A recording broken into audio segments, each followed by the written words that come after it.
আজকে সম্পর্ক না, এদের সাথে আমাদের দীর্ঘ দীর্ঘ মানে একসাথে পড়াশোনা করেছি, একসাথে সবকিছু করেছি। ডাক্তার হয়েছে, আমি চাকরি করি, ডিফারেন্সটা এখানেই হয়েছে, আর কিছু হয়নি, কিন্তু সম্পর্কটা রয়েছে। আর ও যেরকম ডাক্তার হলে আমি একটা ক্লাব সংগঠন করি, ক্লাবের কোনো অনুষ্ঠান হোক, কোনো রকম চিকিৎসা ব্যাপার হোক, ওর সাথে আমরা সলা পরামর্শ করে সব করি। আর বকুলতলা একতা সংঘ আজকে একটা রথযাত্রার দিন আমরা একটা কম্পিটিশন করেছি, বাচ্চাদের রথ প্রতিযোগিতা। আর সকালবেলা আমাদের ব্লাড ডোনেশন ক্যাম্প হলো, আর বিকেলবেলা আমাদের পাপড় খাওয়ার একটা আছে।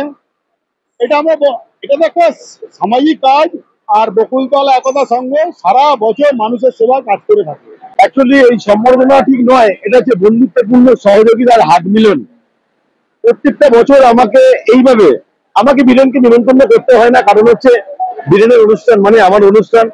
আপনারা হয়তো অনুষ্ঠানটা শুধু দেখেন, এই অনুষ্ঠানের পর থেকে যেটা শুরু হয় বীরেনের, এখান থেকে যত পেশেন্ট, এখন আমি বীরেনের এই ওয়ার্ডে থাকি না, আমি থাকি কৃষ্ণপুরে, এবং আমাকে ছুটে আসতেই হয়।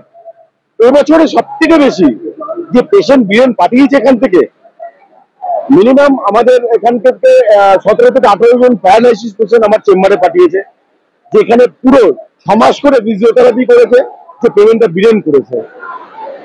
এখান থেকে বীরেনের লেটার নিয়ে ওখানে ওখানে ফিজিওথেরাপি করে, সেই পেমেন্ট বীরেন দেয়। বীরেন এই অঞ্চলে প্রায় সারা বছর ক্যাম্প টু ক্যাম্প, এবছর থেকে আসছে বছর পর্যন্ত সারা বছরে 70 থেকে 80 খানা পেশেন্ট আমার ওখানে পাঠায়, যাদের কেউ নেই।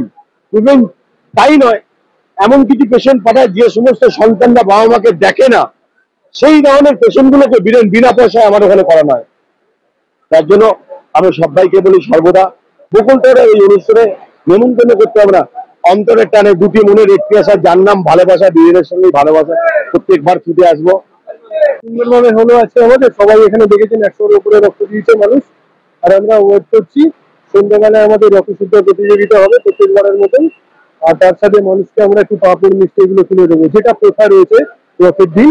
আমরা চেয়েছি সকলকে নিয়ে সুন্দরভাবে অনুষ্ঠানটা করবো।